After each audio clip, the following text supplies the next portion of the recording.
अच्छा, मैं लेना चाहूंगी यहाँ पर डॉक्टर कामरान आफ्ताब हमारे साथ हैं, और मैं देखना चाहती हूँ कि आज इनका एनालिसिस क्या कहता है। जी सर, क्योंकि अभी तक एक आम, अगर हम पाकिस्तानी के लिए देखें जो कि मीडिया पे वो बेचारा परेशान है कि आखिर ये बिल जो है इतना मुतनाज़ा क्यों बन रहा है, या इसको बनना चाहिए, या ये प्रोपेगेंडा है, या मतलब क्यों क्यों ये बातें उठ रही हैं। क्योंकि जाहिर है, जैसे कि ज़ियाद खान साहब ने कहा कि मिनरल्स तो हमेशा से पाकिस्तान में हैं, और इसी तरीके से बलूचिस्तान में भी जो हमारे ज़खायर हैं वो भी हैं मौजूद। तो ये मिनरल बिल और अचानक केपीके का नाम इसमें क्यों इस तरीके से आ रहा है कि नहीं, उसको बिल को पास नहीं करना चाहिए, ओवरसीज बहुत ज़्यादा तहफ़्फ़ुज़ात का शिकार है। लेकिन अब तक आसान अल्फाज में पाकिस्तानी को ये नहीं समझ आया कि ये मुतनाज़ा क्यों है, इसमें मसला क्या है, क्यों इसको अभी नहीं करना चाहिए, या क्या चेंजिंग की जा रही है। क्योंकि ज़ाहिर है बिल तो पहले से बना हुआ है, उसमें क्या ऐसी शराइत लाई जा रही हैं जो कि नुकसान में जा रही हैं या उन पर तहफ़्फ़ुज़ात होते हैं। तो ये अभी जो तादिल कामरान साहब पॉइंट उठा रहे थे और मैं चाह रही थी कि उनसे पूछूं, तो इसमें ये बताइएगा जो कि रिसोर्सेज होती हैं सूबाई, मुझे जो जितना समझ आया, क्योंकि समझ मुझे भी नहीं आया, इसलिए मैंने कहा कि चलें आपसे हम भी समझते हैं और लोगों को भी समझाने की कोशिश करते हैं। सूबाई हुकूमत की कितनी इसमें अथॉरिटी होती है, जो कि मादनियात होते हैं, सूबाई ज़खायर होते हैं, सूबाई सतह पर सूबाई हुकूमत की कितनी अथॉरिटी होती है, और जो हमारी कौमी होती है अथॉरिटी, यानी आप उसको वफाकी कहते हैं, तो जो वफाकी हुकूमत है उसकी कितनी अथॉरिटी है, और ये जो लड़ाई है या ये जो तहफ़्फ़ुज़ात हैं, ये इसीलिए कि उनके जो इख्तियारात हैं उसमें कमी बेशी की वजह से है। तो प्लीज जी, जस्ट वन लाइनर क्वेश्चन इसमें ऐड कर देता हूं जो इफ़त ने कहा है कि what is your opinion on this bill is basically a deliberate attempt to distract the people of Pakistan from the original issue of getting Imran Khan out of jail. जी, अस्सलाम वालेकुम जी, बहुत शुक्रिया सबसे पहले इफ़त आपका और पाकिस्तान मीडिया सेल का मुझे दोबारा मौका देने का इतने मुअज़्ज़िज़ीन के दरमियान। मेरा ख्याल है कि शायद मेरा मोबाइल आज शायद हैक हो गया, क्योंकि ज़ाहिद खान साहब ने ज़ियाद साहब ने जो बातें की, कमोबेश वही बातें मैं करना चाह रहा था, लेकिन उनकी बारी मुझे अच्छा पहले आ गई। चलें, नेक्स्ट टाइम इंशाल्लाह हम इसे जो है ना वो कर लेंगे, बैलेंस कर लेंगे। बहरहाल जी, इफ़त आपने मुझे तकरीबन 4-5 रोज पहले ये कहा था कि मिनरल एक्ट पे इंशाल्लाह जो है ना वो आज बात होगी, तो मैंने उससे पहले भी मेरा कुछ इंटरेस्ट था इसमें, मैंने फिर इसको दोबारा पढ़ने की कोशिश की। ये तकरीबन 150 सफ़हात पर एक्ट है, बहुत ज़्यादा टेक्निकल है। मैं लॉयर नहीं हूँ, मैं मिनरल्स में डील नहीं करता, मेरी मैं अंडरस्टैंडिंग आपको बताऊं, यहाँ पे लॉयर मियो साहब हैं, इसीलिए हमने इनको मदऊ किया, और लाहौर की लीडरशिप लोग जानते ही नहीं है। मैंने कहा लाहौर को पकड़ पकड़ के लाऊं मैं, मदनी साहब को तो मैं पीछे लगी हुई, उनका नेट साथ दे दे।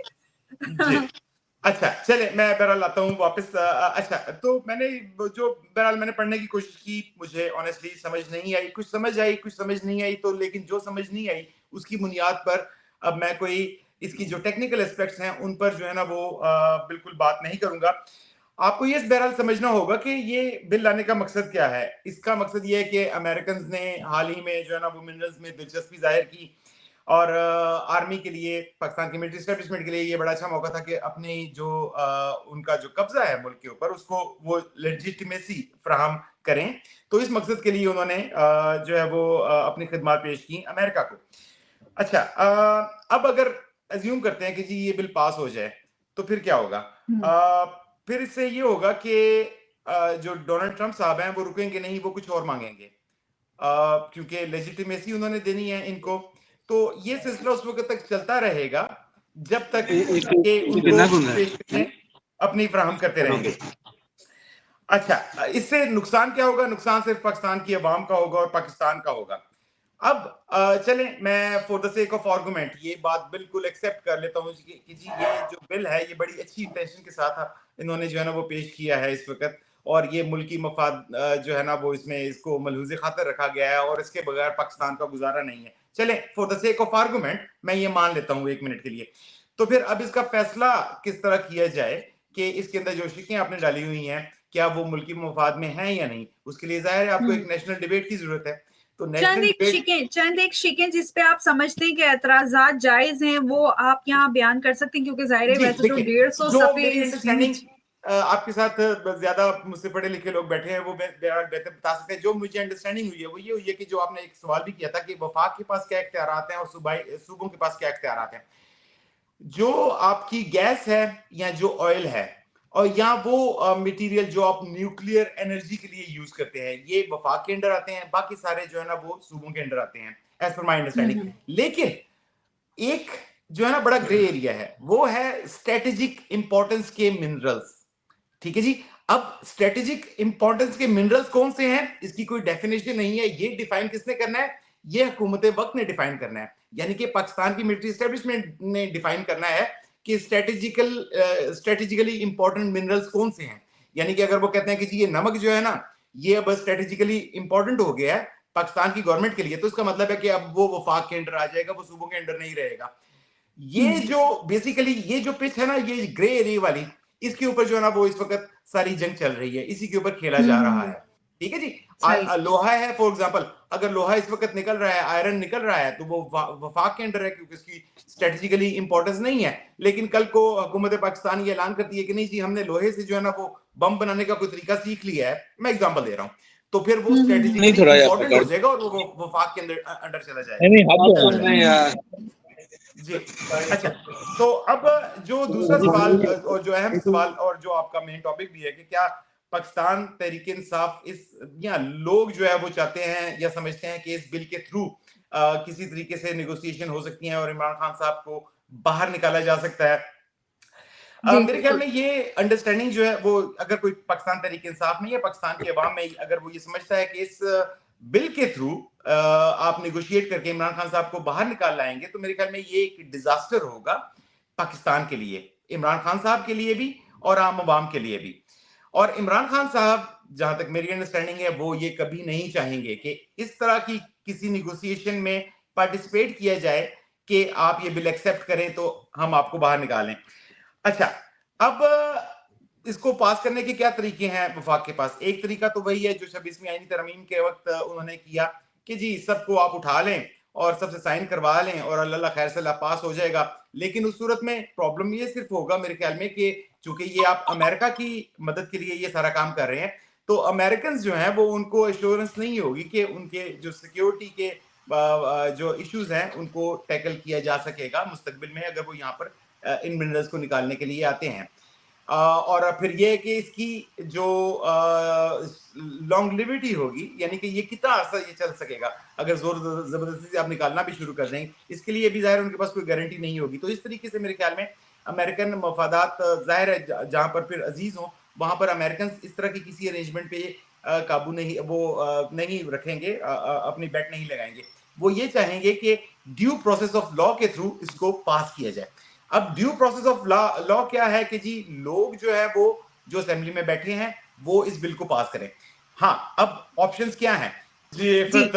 जी बहुत शुक्रिया अगेन जी। मुझे अब यकीन हो चला है कि मेरा मोबाइल जो ना वाकई हैक कर लिया है क्योंकि वही बातें जो मैं करना चाह रहा हूँ मुझसे यूनिटी आने लग गई है लोगों में। अच्छा देखिए, मैं इसकी एक अलग थोड़ी सी जहत है वो मैं आपकी खिदमत में पेश करना चाहूंगा, जस्ट 2 मिनट, इससे ज्यादा नहीं। देखिए जो है ना वो ज़ियाद खान साहब ने बिल्कुल सही कहा कि अमेरिका हमारे पास नहीं आया, या दूसरे भाईजान ने कहा कि अमेरिका हमारे पास नहीं आया, हम अमेरिका के पास गए। इसकी वजह जो है ना वो सिर्फ एक है। इसकी वजह यह है कि जो पाकिस्तान डेमोक्रेसी एक्ट जो है अमेरिका में जो इस वक्त चल रहा है, जिसके ऊपर उन्होंने 6 महीने का टाइम दिया है, this is the time that Pakistan military establishment wants to buy. ठीक है जी, वो चाहते हैं कि जी बस ये वक्त गुजर जाए, उसके लिए उन्होंने जो है ना वो एक लॉलीपॉप दिया है अमेरिका को कि हमारे आके आप मिनरल्स ले लें। अच्छा, ऑन दी अदर हैंड अगर आप देखें तो आज तक पाकिस्तान में जियोलॉजिकल सर्वे नहीं हुआ इस जगह का कि यहाँ पर माइंस हैं किस किस्म के। वो एक ही दफा पूरा पाकिस्तान क्यों नहीं दे देते? हाँ जी, फॉर एग्जांपल मैं जिस जमीन पे इस वक्त बैठा हूँ, अब मैं कहूँ कि जी यहाँ पर सोना है, तो आप में से कोई मुझे गलत साबित नहीं कर सकता उस वक्त तक जब तक आप यहाँ पे आके डिगिंग ना करें। और उसके बाद सोना यहाँ पे डेफिनेटली होगा, लेकिन असल चीज ये नहीं होती कि यहाँ पे सोना है। असल चीज ये है कि उस सोने को निकालना, एक्सट्रैक्ट करना कितना मुश्किल है। मिनरल्स डेफिनेटली होंगी, लेकिन उनको एक्सट्रैक्शन उनकी किस तरह पॉसिबल है कितना उस पर खर्चा आएगा। असल टेक्निकल चीजें ये हैं जिसके ऊपर आज तक कोई सर्वे पाकिस्तान में एज पर माई अंडरस्टैंडिंग कोई साइंटिफिक सर्वे नहीं हुआ। अगर सर्वे नहीं हुआ तो वो जस्ट जो है ना वो एक टाइम गेन करने की एक कोशिश है पाकिस्तान की मिलिट्री एस्टेब्लिशमेंट की। वो टाइम गेन करना चाह रहे हैं कि 6 महीने किसी तरीके से निकाल लें, फिर कल को हम कुछ और कह देंगे, अमेरिका आएगा सर्वे कर लेगा, कहेगा नहीं यार यहाँ पे तो वो हमारे इंटरेस्ट की कुछ चीजें नहीं मिली, तो चलें अब कुछ हम आपके खिलाफ कोई एक्शन करने लगे हैं, हम कुछ और पेश कर देंगे।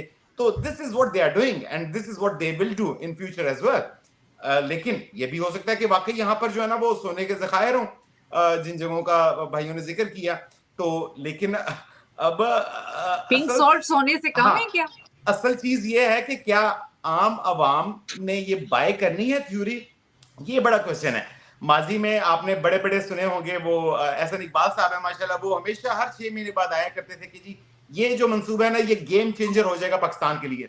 गवादर के लिए उन्होंने कहा, रेकोटिक के लिए कहा, मोटरवेज के लिए कहा, फिर वो कोयला वो पता नहीं तांबा निकल आया था मियां साहब के पैरों के नीचे कोई कहीं पे खड़े हुए थे, उस पे कहा। तो ये सुन के पिछले 75 सालों में कम से कम मैं तो इम्यून हो चुका हूं कि नहीं, गेम चेंजर्स ये नहीं है, गेम चेंजर्स आपकी आवाम है, उन्होंने आपकी गेम चेंज करनी है। और उसके लिए जरूरी है कि इस तरह की जो ये डबल शाह टाइप कैरेक्टर्स हैं, एहसन इकबाल और इस टाइप की मिलिट्री एस्टेब्लिशमेंट भी, इनकी आप चक्रों में ना आए, इनके झांसे में ना आए। इन चीजों से गेम्स चेंज नहीं होती। ना ही जो है वो, अगर आपने चाइना ने वहां पे वन बेल्ट मंसूबा बनाया है और वहां पर जो है ना वो सड़कें बिछा रहे हैं, तो उससे कोई गेम चेंज होगी? गेम चेंज आपकी उस वक्त होगी कि आप इनकी साजिश को समझें। This is what they want to do. तो बहरहाल इस थ्योरी को आप बाय ना करें, अवाम को आपने जस्ट आगाह करना है कि जो है वो ये सारा कुछ जो है वो जस्ट इसलिए किया जा रहा है कि पाकिस्तान की मिलिट्री एस्टेब्लिशमेंट टाइम चाह रही है, और आपने टाइम उन्हें नहीं देना, आपने फोकस रहना है और अपना जो आप काम है वो करते रहें।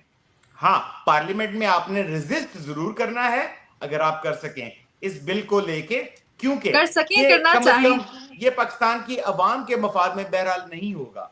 अगर जो है वो जितना भी क्योंकि ये आपका एक्सपीरियंस है, अगर हजरत अली का कॉल है कि या किसी का कॉल है, माजरत अगर हजरत अली मैंने गलत कह दिया, कि मोमिन एक सुराख से 2 दफा नहीं डसे जाता, और आप तो 75 साल से डंक खा रहे हैं इनसे, हर 6 महीने बाद आपको इस तरह का कोई चूरन बेचा जाता है।